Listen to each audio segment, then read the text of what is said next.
بسم اللہ الرحمن الرحیم۔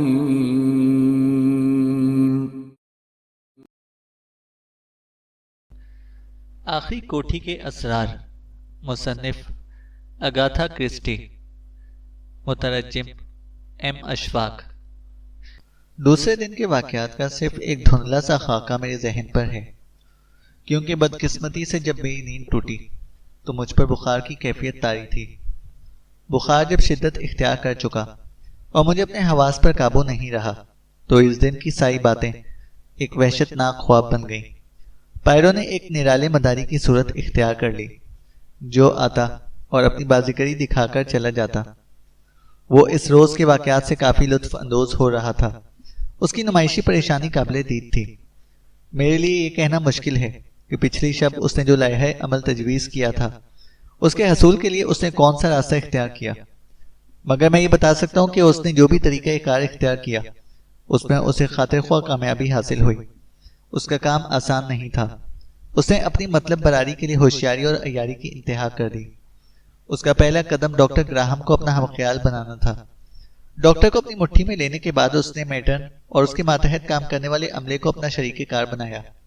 شاید یہ ڈاکٹر کی ہمدردی اور اس کی معاونت تھی جس نے ترازو کے پلڑے کو اس کے حق میں جھکا دیا۔ اس کے بعد پولیس کا نمبر آتا ہے۔ پولیس کے کرنل وسٹن کو پائرو کے بے حد اصرار پر بادل نخواستہ حامی بھرنی پڑی۔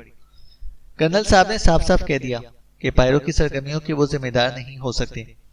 اس نے غلط بیانی کا ذمہ دار پائرو کے سوا دوسرا کوئی نہیں قرار دیا جا سکتا ہے، اور پائرو راضی ہو گیا۔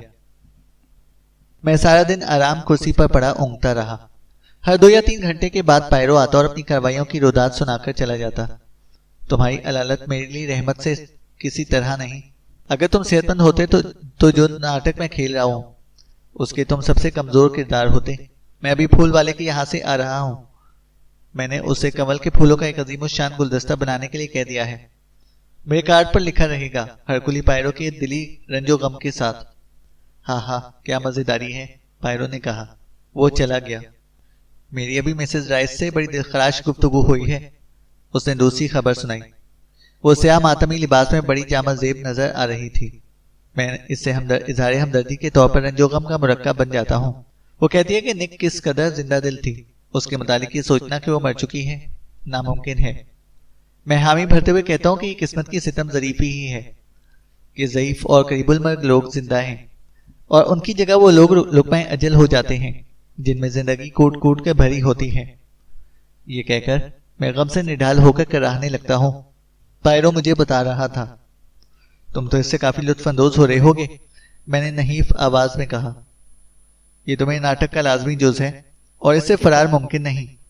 ایک مزاحیہ ڈرامے کی کامیابی اس بات پر منحصر ہے کہ اس کے اداکار دل و جان سے اپنا کام کریں۔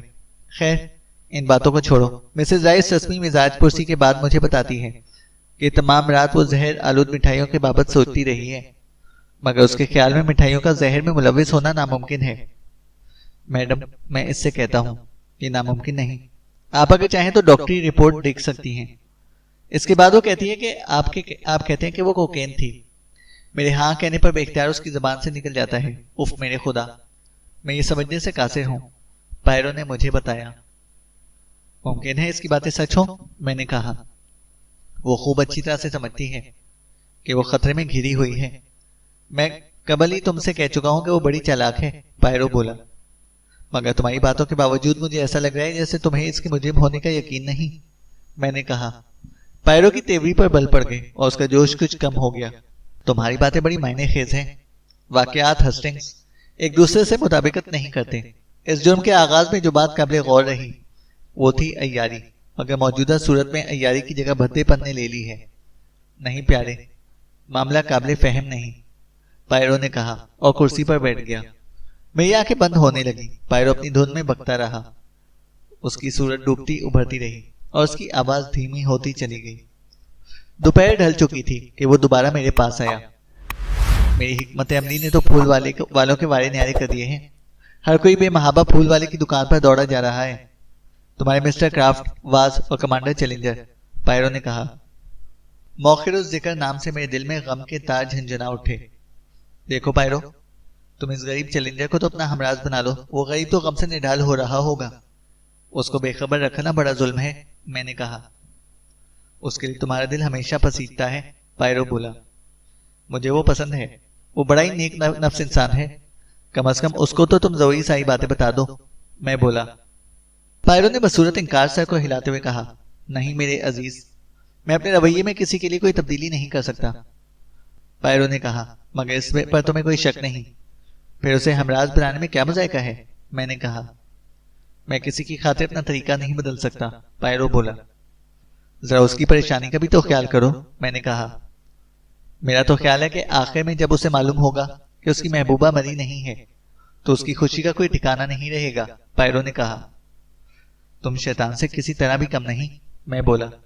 میں نے اس کے خیال کو بدلنے کی پھر کوشش نہیں کی، وہ اپنے ارادے میں راسخ تھا۔ میں آج کھانے کے لیے لباس تبدیل نہیں کروں گا، پائرو بولا۔ میرا دل تو آج رنج و غم سے پاش پاش ہو رہا ہے، میں غم کا مارا ہوا ہوں، میں ایک ناکام و نامراد انسان ہوں، ایسے میں کھانا میرے حلق سے کیسے اتر سکتا ہے، پائرو نے کہا۔ پھر جب میں جاگا تو پائرو میز کے سامنے بیٹھا تھا اور اس کے آگے کاغذ کا ایک ٹکڑا رکھا ہوا تھا۔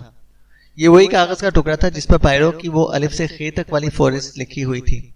مجھے دیکھ کر اس نے مسکراتے ہوئے کہا، میں اس فہرست پر ایک بالکل ہی نئے زاویے سے کام کر رہا ہوں۔ میں نے ہر فرد کے متعلق چند سوالات کا انتخاب کیا ہے۔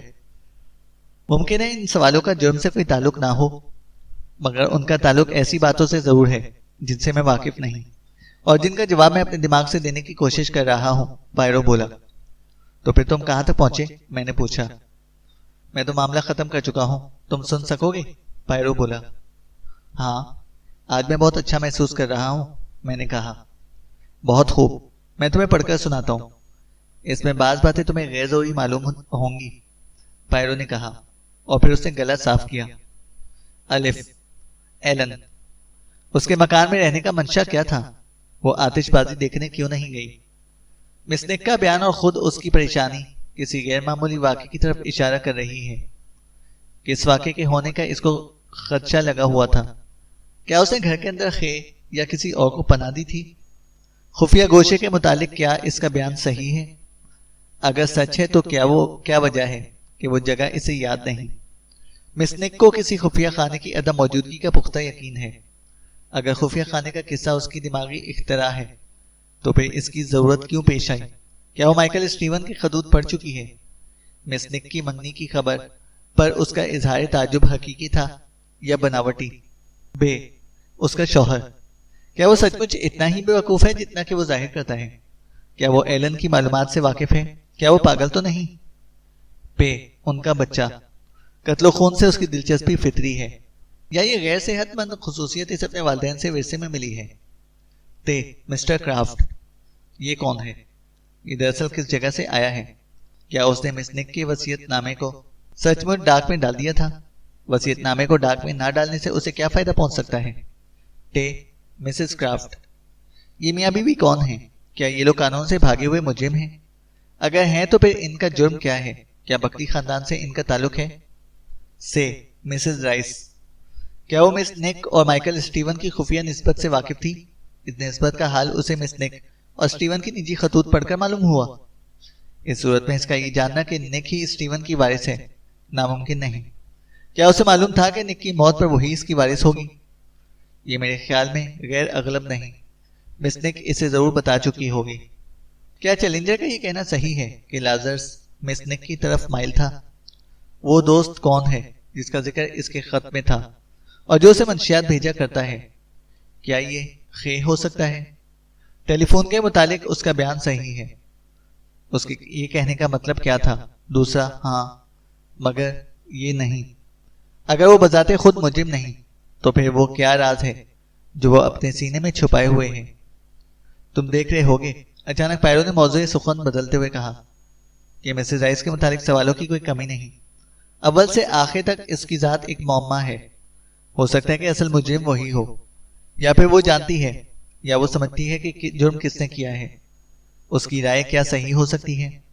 اسے صرف شک ہی ہے یا وہ ٹھیک جانتی ہے؟ کس طرح اس کی زبان کھلوائی جائے؟ پائرو نے کہا اور اس نے گہری سانس لی۔ خیر، اب آگے سنو۔ جیم، مسٹر لارزس، تعجب کی بات ہے کہ اس کے متعلق سوائے معمولی سوال کے کوئی اہم سوال پیدا ہی نہیں ہوتا۔ کیا وہ چاکلیٹ کا ڈبہ اسی نے بدلا تھا؟ ایک معمولی 20 پاؤنڈ کے فوٹو کے لیے اس نے 50 پاؤنڈ کی پیشکش کیوں کی تھی؟ ممکن ہے اسے مس نک کی امداد مطلوب ہو، میں نے کہا۔ وہ بے پاری ہے اور کوئی بے پاری گھاٹے کا سودا نہیں کرتا۔ اگر اس کا ارادہ مس نک کو مالی امداد دینے کا ہوتا تو وہ کچھ رقم اسے قرض دے چکا ہوتا، پائرو نے کہا۔ اس سوال کا جرم سے کوئی تعلق نہیں ہو سکتا، میں نے کہا۔ خیر یہ تو سچ ہے، مگر پھر بھی جاننا چاہوں گا کہ اس نے ایسا کیوں کیا۔ تم تو جانتے ہو میں علم نفسیات کا طالب علم ہوں، پائرو نے کہا۔ اب ہم آتے ہیں چے پہ۔ چے کمانڈر چیلنجر۔ مس نک کو اسے یہ بتانے کی کیا ضرورت پڑی کہ اس کی نسبت لگ چکی ہے، جبکہ اس نے کسی کو بھی یہ نہیں بتایا تھا۔ کیا اس نے مس نک سے شادی کی درخواست کی تھی؟ اس کا اپنے چچا سے کیا تعلق؟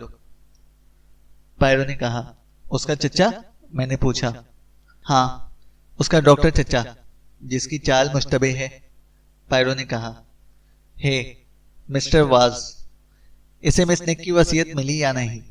وہ حقیقت میں ایماندار آدمی ہے یا نہیں؟ اس نے مس نک کی آخری کوٹھی سے جنون کی حد تک بڑی ہوئی محبت کا ذکر کیوں کیا؟ اس سے اس کا کیا فائدہ ہو سکتا ہے؟ اور اب کوئی اور آدمی ہے بھی یا نہیں؟ میں نے کہا۔ میرے خدا ہسٹنگز، تمہیں کیا ہوا؟ میں چیخ مار کر اپنی جگہ سے کھڑا ہو گیا۔ کانپتے ہوئے ہاتھ سے میں نے کھڑکی کی طرف اشارہ کرتے ہوئے کہا۔ ایک آدمی پائرو، نہایت بھیانک شکل والا آدمی کھڑکی سے لگا کھڑا تھا، میں نے کہا۔ پائرو نے کھڑکی کھول کر دیکھا۔ یہاں تو کوئی بھی نہیں ہے ہسٹنگز۔ تمہیں یقین ہے کہ تم نے اسے واقعی دیکھا تھا؟ اس نے سوچتے ہوئے کہا۔ میں حلفیہ کہہ سکتا ہوں، اس کا چہرہ بڑا ڈراؤنا تھا، میں بولا۔ ڈراؤنی شکل سے تمہاری کیا مراد ہے؟ پائرو نے پوچھا۔ ایک بالکل سفید غیر انسانی چہرہ، میں نے کہا۔ پیارے، یہ تمہارے بخار کا کرشمہ ہے۔ ایک چہرہ وہاں ہو سکتا ہے، ایک خوفناک شکل بھی ہو سکتی ہے، مگر ایک صورت اور وہ بھی غیر انسانی ناممکن ہے، پائرو بولا۔ جو کوئی بھی وہاں تھا اس کی صورت بڑی بھیانک تھی، میں نے کہا۔ کسی جانے پہچانے آدمی کی صورت تو نہیں تھی؟ پائرو نے پوچھا۔ نہیں، میں بولا۔ ممکن ہے وہ چہرہ کسی جانے پہچانے آدمی کا ہو۔ اگر آدمی اپنا چہرہ آئینے سے چھپا دے تو پھر اس کا پہچاننا مشکل ہے، پائرو نے کہا۔ اسے سوچتے ہوئے اپنے کاغذات اکٹھا کیے۔ خدا کا شکر ہے کہ ہم نے اپنی گفتگو میں اس بات کا ذکر نہیں کیا تھا کہ مس نک صحیح سلامت اور اچھی ہے، پائرو بولا۔ پائرو، تمہاری اس عظیم الشان حکمت عملی کا نتیجہ تو کچھ بھی نہیں نکلا۔ نک تو مر چکی ہے، مگر اب تک کچھ ظہور میں نہیں آیا، میں نے کہا۔ مجھے ابھی کسی چیز کے ہونے کی امید نہیں۔ 24 گھنٹے، میں نے کہا میرے دوست۔ اگر میری غلطی پر نہیں تو کل چند باتوں کا انکشاف ہوگا، ورنہ میں روز اول ہی سے غلط راستے پر تھا۔ کل صبح کی ڈاک سے میری امیدیں وابستہ ہیں، پائرو بولا۔ دوسری صبح جب میری آنکھ کھلی تو بخار اتر چکا تھا، مگر نقاہت ہنوز باقی تھی۔ میری اشتہا چمک اٹھی تھی۔ پائرو کے ساتھ میں نے ناشتہ کیا۔ کیوں؟ اسے خطوط چھانٹتے ہوئے دیکھ کر میں نے پوچھا۔ ڈاک تو ہاتھ میں ہے، تمہاری امیدیں یقیناً بر آئی ہوں گی، میں نے پوچھا۔ پائرو جو لفافے کھول چکا تھا اور جن میں سوائے بل کے اور کچھ بھی نہیں تھا، میرے سوالوں کا کوئی جواب نہیں دیا۔ وہ دل برداشتہ نظر آ رہا تھا۔ ارے یہ کیا؟ اس نے ایک خط کو دیکھتے ہوئے کہا۔ یہ تو مرحومہ میگی کی والدہ کا خط ہے، محترمی مسٹر پائرو۔ واپس آنے پر میری غریب بچی کا سینٹ لو سے بھیجا ہوا خط ملا۔ یہ خط اس نے وہاں پہنچ کر لکھا تھا۔ اگرچہ اس خط میں آپ کی توجہ کے قابل کوئی بات نہیں، پھر بھی میں نے سوچا کہ شاید آپ اسے دیکھنا چاہیں گے، اس لیے یہ خط آپ کی خدمت میں بھیج رہی ہوں۔ کنیز جین بکلی۔ ملفوف پڑھ کر میرے حلق میں کانٹے پڑ گئے۔ اس کا مضمون کس قدر عام اور آنے والے حادثے سے نا آشنا تھا۔ پیاری امی جان، میں بخیریت یہاں پہنچ گئی۔ سفر آرام سے کٹا۔ میری منزل مقصود تک صرف 2 اصحاب میرے ہم سفر رہے۔ یہاں کا موسم بے حد خوشگوار ہے۔ نک خوش اور اچھی ہے، صرف کچھ بے چین سی ہے۔ یہ بات میری سمجھ میں نہیں آئی کہ اسے مجھے ایسا ٹیلی گرام کیوں بھیجا۔ میں تو منگل کے دن آ ہی رہی تھی۔ ہم لوگ اپنے پڑوسی کے یہاں چائے پینے جا رہے ہیں۔ وہ لوگ آسٹریلیا سے آئے ہیں، چھوٹی کوٹری کرائے پر لے رکھی ہے۔ نک کا کہنا ہے کہ وہ لوگ نیک ہونے کے علاوہ بڑے بور بھی ہیں۔ مسز رائس اور مسٹر لازرس آخری کوٹھی میں چند یوم کے لیے آ رہے ہیں، اور لازرس آرٹسٹک سامان کا کاروبار کرتا ہے۔ میں اس خط کو دروازے کے باہر والے ڈاک کے بکس میں ڈال دوں گی۔ آپ کی بیٹی میگی۔ نوٹ: نک کہتی ہے کہ ٹیلی گرام کرنے کی ایک خاص وجہ ہے۔ اس نے چائے کے بعد وجہ بتانے کا وعدہ کیا ہے۔ نک میں عجیب و غریب تبدیلی واقع ہوئی ہے۔ وہ خوفزدہ اور پریشان ہے۔ یہ قبر سے مردے کی آواز ہے، پائرو بولا۔ اور اس سے ہمیں کیا معلوم ہوا؟ کچھ بھی نہیں۔ دروازے کے باہر والے ڈاک کے بکس سے مراد وہی بکس ہے جس میں بقول کرافٹ کے اس نے مس نک کی وصیت بھی ڈالی تھی، پائرو نے کہا۔ ہاں، میں نے کہا۔ کوئی اور قابل ذکر خط نہیں؟ میں نے پوچھا۔ نہیں ہسٹنگز، مجھے بہت افسوس ہے، تاریکی میری نظروں سے اب تک دور نہیں ہو سکی۔ کوئی بات میری سمجھ میں نہیں آ رہی ہے، پائرو نے کہا۔ ٹیلی فون کی گھنٹی بجنے لگی۔ پائرو بات کرنے لگا۔ فوراً اس کے چہرے پر ایک عظیم تبدیلی ہو گئی۔ اگرچہ وہ ضبط کرنے کی بے حد کوشش کر رہا تھا، مگر وہ اپنی بے چینی اور جوش مجھ سے پوشیدہ نہیں رکھ سکا۔ گفتگو کے دوران اس کا جواب اس قدر مختصر تھا کہ میں معاملے کو سمجھ ہی نہ سکا۔ گفتگو ختم ہوئی۔ پائرو نے فون رکھ دیا اور میرے پاس آ کر بیٹھ گیا۔ اس وقت اس کی آنکھیں چمک رہی تھیں۔ میرے دوست، میں نے آخر تم سے کیا کہا تھا؟ واقعات رونما ہونے شروع ہو چکے ہیں، وہ بولا۔ فون پر کیا باتیں ہوئیں؟ میں نے پوچھا۔ وہ چارلز واس کا فون تھا۔ وہ کہہ رہا تھا کہ آج صبح کی ڈاک سے اسے مس نک کا وصیت نامہ موصول ہوا ہے۔ اس میں تاریخ 25 فروری کی ہے، پائرو نے کہا۔ اس کی باتوں کا تمہیں یقین ہے؟ میں نے پوچھا۔ تم سمجھتے ہو کہ وصیت نامہ ہمیشہ سے اسی کی تحویل میں تھا؟ کیوں؟ خیر، اس کے متعلق رائے زنی بے سود ہے۔ چلو میری ایک پیشن گوئی تو پوری ہوئی۔ میں نے تم سے کہا تھا نا کہ نک کی موت سے خبر سے ضرور نئی نئی باتیں ظہور میں آئیں گی، تو وہ بات اب پوری ہونے لگی ہے، پائرو نے کہا۔ یہ وہی وصیت نامہ ہے جس میں مس نک نے مسز رائس کو اپنا وارث مقرر کیا ہے؟ میں نے پوچھا۔ واز نے اس کے اندراج کے متعلق تو کچھ بتایا نہیں، مگر اس میں شک کی کوئی گنجائش نہیں کہ وہی وصیت نامہ ہوگا، پائرو بولا۔ ہم لوگ گھوم پھر کر وہیں پہنچ گئے، یعنی فریڈریکا رائس، میں نے کہا۔ معمہ، پائرو کے منہ سے نکلا۔ فریڈریکا رائس، نام بڑا پیارا ہے، میں نے کہا۔ یہ نام اس نام سے کہیں بہتر ہے جو اس کے ساتھیوں نے اسے دیا ہے، فریڈی، اس نے برا سا منہ بنا کر کہا۔ فریڈریکا بہت زیادہ مخفف نہیں۔ یہ نام مارگریٹ کی طرح نہیں، جس کے تقریباً نصف درجن مخفف ہیں، جیسے میگی، پیگی، مارگاٹ، میج وغیرہ، میں نے کہا۔ یہ بتاؤ ہسٹنگز، کیا تم واقعات کی رفتار سے خوش ہو؟ پائرو نے پوچھا۔ ہاں ضرور۔ پائرو، کیا تمہیں اس قسم کے واقعے کی کوئی امید تھی؟ میں نے کہا۔ نہیں۔ ہاں تو میں تم سے کیا کہہ رہا تھا کہ جب ٹیلی فون کی گھنٹی بجی، یاد آیا وہ مس میگی کا خط۔ میں اسے ایک بار پھر دیکھنا چاہتا ہوں، اس میں کوئی عجیب و غریب بات ضرور ہے، پائرو نے کہا۔ میں نے خط اٹھا کر اس کے حوالے کر دیا۔ وہ خط پڑھنے لگا۔ میں اٹھ کر کھڑکی سے باہر کا نظارہ دیکھنے لگا۔ اچانک پائرو کی چیخ سنائی دی۔ میں نے جب پلٹ کر دیکھا تو پائرو اپنا سر دونوں ہاتھوں سے تھامے کرسی پر بیٹھا غم سے نڈھال ہو کر جھوم رہا تھا۔ اوف، میں اندھا تھا، اس نے کراہتے ہوئے کہا۔ کیوں، کیا ہوا؟ میں نے پوچھا۔ بس ذرا خاموش رہو، مجھے میرے خیالات مجتمع کرنے دو، میں انہیں اپنے اس نئے انکشاف کی روشنی میں صحیح ترتیب دینا چاہتا ہوں، پائرو بولا۔ اس نے وہ کاغذ اٹھا لیا جس میں اس نے ہر فرد کے متعلق متفرق سوالات لکھ رکھے تھے، اور خاموشی سے ان کا مطالعہ کرنے لگا۔ کچھ دیر کے بعد اس نے کاغذ رکھ دیا اور کرسی کی پشت پر پیٹھ لگا کر آنکھیں بند کر لی۔ میں نے سوچا کہ شاید وہ سو گیا ہے۔ اچانک اس نے آنکھیں کھول دی۔ ہاں ٹھیک ہے، ہر چیز اپنی اپنی جگہ پر ٹھیک بیٹھ جاتی ہے۔ ہر سوال جو مجھے پریشان کر رہا تھا حل ہو گیا، پائرو بولا۔ تمہارا مطلب ہے کہ تم نے اس معمے کا حل پا لیا؟ میں نے کہا۔ قریب قریب۔ میں ٹیلی گرام دیکھ کر 2 سوال پوچھنا چاہتا ہوں، مگر ان دونوں کا جواب میرے پاس موجود ہے یہاں۔ اس نے اپنی پیشانی کو آہستہ سے تھپکی دی۔ اور جب تمہیں اس کا جواب مل جائے گا تو؟ میں نے پوچھا۔ وہ اچھل کر کھڑا ہو گیا۔ میرے دوست، تمہیں یاد ہے کہ مس نک نے ایک بار آخری کوٹھی میں ایک ناٹک کھیلنے کا ذکر کیا تھا؟ آج رات میں وہاں ایک ناٹک پیش کروں گا اور مس نک بکلی اس میں ایک اہم کردار ادا کریں گی، اس نے ہنستے ہوئے کہا۔ اس ڈرامے میں ایک بھوت ہوگا۔ آخری کوٹھی میں ایک بھوت کی کمی تھی، سو وہ کمی آج پوری کر دی جائے گی۔ نہیں پیارے نہیں، اب تم کوئی اور سوال نہ پوچھو، مجھے ابھی بہت کام ہے، پائرو نے کہا، اور یہ کہہ کر وہ کمرے سے باہر نکل گیا۔ اس رات آخری کوٹھی میں ایک عجیب و غریب خلقت کا اجتماع تھا۔ سارا دن پائرو غائب رہا تھا۔ اس نے مجھے ایک خط بھیجا تھا جس میں اس نے مجھ سے رات کے 9 بجے آخری کوٹھی میں پہنچنے کی تاکید کی تھی۔ باقی لوگ کھانے کی میز کے گرد بیٹھے ہوئے تھے۔ مسز رائس سیاہ ماتمی لباس میں ملبوس لازرس کے ساتھ بیٹھی تھی۔ چیلنجر اور کرافٹ ان کے سامنے تھے۔ میں میز سے کچھ دور مسز کرافٹ کے بغل میں بیٹھ گیا۔ چارلز واز آ کر میری میز کے سرے کرسی پر بیٹھ گیا اور پائرو خاموشی سے لازرس کے پاس بیٹھ گیا۔ ظاہر ہے کہ پائرو اس کھیل کو پیش کرنے والے کی حیثیت سے کوئی خاص کام نہیں کرنا چاہتا تھا، بلکہ اسے اپنا فرض واز کو سونپ دیا تھا۔ ہمارے نوجوان وکیل نے گلا صاف کیا۔ ہماری آج کی یہ نشست بالکل غیر رسمی ہے۔ آج ہم موت کے سائے تلے جمع ہیں۔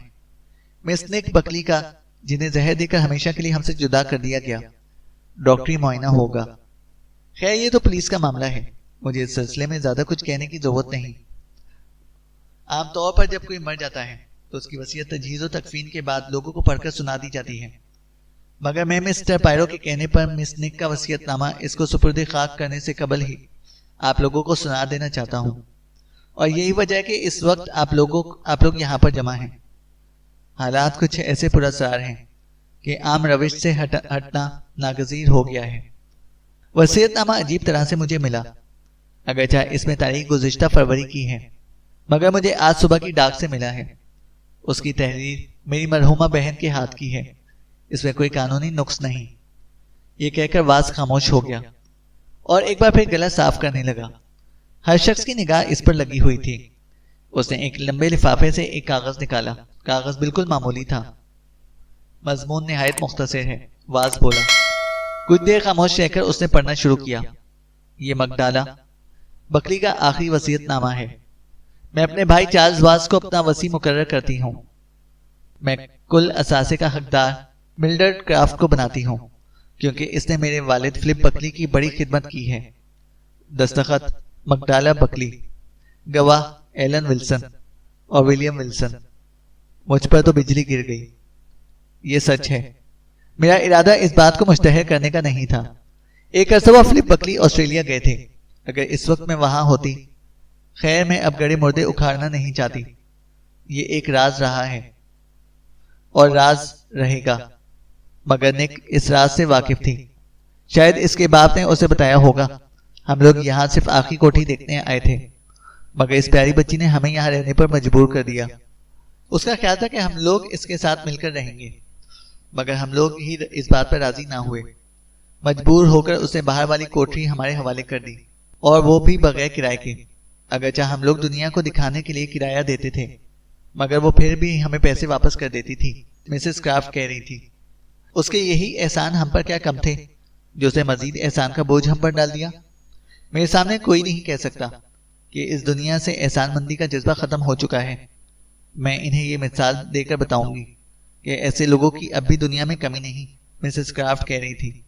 ابھی لوگوں پر ایک حیرتناک خاموشی چھائی ہوئی تھی۔ پائرو نے واز کو دیکھا۔ آپ کو اس بات کا علم تھا؟ پائرو نے کہا۔ واز نے نفی میں سر ہلاتے ہوئے کہا، یہ تو میں جانتا ہوں کہ فلپ بکلی آسٹریلیا گئے تھے، مگر اس کے متعلق مجھے ایسی کوئی بات سننے میں نہیں آئی تھی، واز نے کہا۔ اس نے استفہامی نظروں سے مسز کرافٹ کو دیکھا۔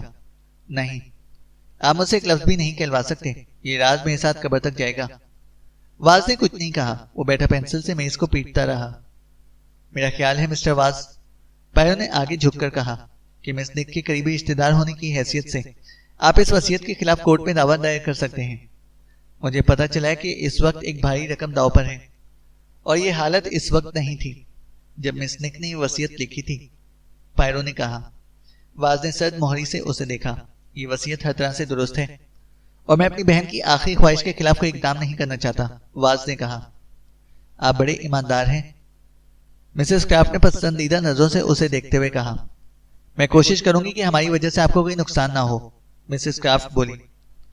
بیگم، یہ تو بڑا خوش آئند اچنبھا ہے، نک نے مجھے بھی تاریکی میں رکھا، مسٹر واز نے مسرت آمیز لہجے میں کہا۔ پیاری بچی، کاش کہ وہ ہمیں اس حالت میں دیکھتی۔ کون جانتا ہے کہ ممکن ہے کہ وہ ہمیں دیکھ رہی ہو، مسز کرافٹ نے آنسو پوچھتے ہوئے کہا۔ شاید، پائرو بولا۔ اچانک اس کے ذہن میں کوئی خیال پیدا ہوا اور وہ ادھر ادھر دیکھنے لگا۔ ہم لوگ سب ایک میز کے گرد بیٹھے ہیں، اس لیے کیوں نہ کسی روح کو بلا لیا جائے، اس میں بڑا مزہ آتا ہے، پائرو نے کہا۔ روح؟ مسز کرافٹ عالم پریشانی میں بولی۔ مگر ہاں روح، آپ دیکھیے تو صحیح, بڑا لطف رہے گا. میرے دوست ہسٹنگز کو اس میں کافی مہارت حاصل ہے. کیوں پیارے, تم تیار ہو نا؟ پائرو نے کہا. ہاں, میں نے کہا. بہت خوب, جلدی بتیاں گل کر دو, پائرو بولا. کمرہ اندھیرے میں ڈوب گیا. ہر کام اس قدر تیزی سے ہوا کہ کسی کو بھی کچھ کہنے کا موقع ہی نہ ملا. کمرے کی تمام کھڑکیاں کھلی تھیں اور پردے اٹھے ہوئے تھے, اور اسی راستے ہلکی ہلکی روشنی اندر آ رہی تھی. 1 یا 2 منٹ کے بعد میں کمرے کی تمام چیزوں کو دیکھنے کے قابل ہو گیا. میں چپ چاپ اپنی کرسی پر بیٹھا تھا. نہ تو میں روح سے رابطہ قائم کرنے کا ماہر ہوں, اور نہ ہی میں نے اس قسم کی مجلس میں شرکت کی ہے. میں بھی بیٹھا سوچ ہی رہا تھا کہ مجھے کیا کرنا چاہیے. یہ پائرو خاموشی سے چل کر میرے قریب آیا اور مجھے دیکھ کر واپس چلا گیا. ہسٹنگز ابھی عالم جذب میں ہے, بس اب کچھ ہی دیر میں تماشا شروع ہو جائے گا, پائرو نے کہا. اندھیرے میں بیٹھ کر کسی کا انتظار, کسی روح کا انتظار آسان نہیں. میرا دل کسی انجانے خوف سے دھڑک رہا تھا. اچانک کمرے کا دروازہ کھل گیا اور تیز ہوا کے جھونکے نے ہمارے جسم پر کپکپی طاری کر دی. اس کے بعد سب نے اسے دیکھا. وہ سفید کپڑے میں لپٹا دروازے کے باہر کھڑا تھا. جب وہ کمرے کے اندر داخل ہوا تو وہ چل نہیں رہا تھا, بلکہ ہوا میں تیر رہا تھا. مسز کرافٹ جو میرے قریب بیٹھی ہوئی تھی چیخ اٹھی. مسٹر کرافٹ کے منہ سے ایک گڑگڑاہٹ کے سوا کچھ نہ نکل سکا, اور چیلنجر کی زبان سے گالی. واز نے خوف سے اپنی کرسی پیچھے کھینچ لی اور لازرس آگے کو جھک گیا. صرف مسز رائس خاموش بیٹھی رہی. اس کے بعد ایک دلخراش چیخ سنائی دی. ایلن اچھل کر اپنی کرسی سے کھڑی ہو گئی. یہ وہی ہے, اور اب واپس آ گئی ہے. مقتول کو کبھی چین نصیب نہیں ہوتا.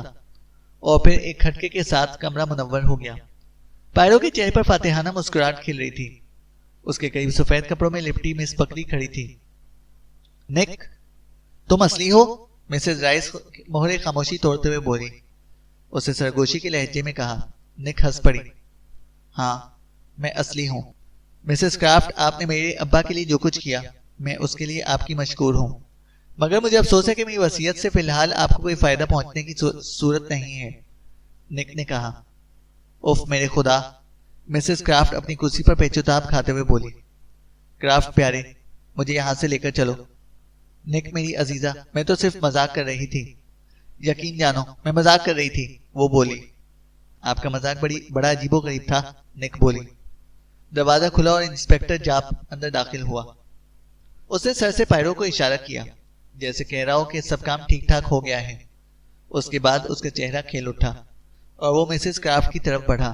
ہیلو, اس نے مسز کرافٹ سے مصافحہ کرتے ہوئے کہا. حضرات, یہ ہے شیلا ووڈ, نہایت عیار جلساز. کیا وہ وصیت نامہ بھی ان کے کمال کا ایک معمولی نمونہ ہے؟ مسٹر واز نے حیرانی سے پوچھا. یقیناً, میں اس قسم کی بےہودہ وصیت کبھی کر ہی نہیں سکتی. میں نے آخری کوٹھی تمہیں اور باقی رائس کو چھوڑا تھا, نک نے کہا. کھڑکی کے باہر ایک گولی چلی, ایک شعلہ لپکا, پھر ایک گولی چلی. باہر دھڑام سے کوئی گرا. مسز رائس کے منہ سے کراہنے کی مدھم سی آواز نکلی اور اس کا بازو خون سے تر ہو گیا. چینل کو سبسکرائب کریں اور بیل آئیکن کو پریس کریں تاکہ ہماری ہر اپڈیٹ آپ کو بر وقت مل سکے.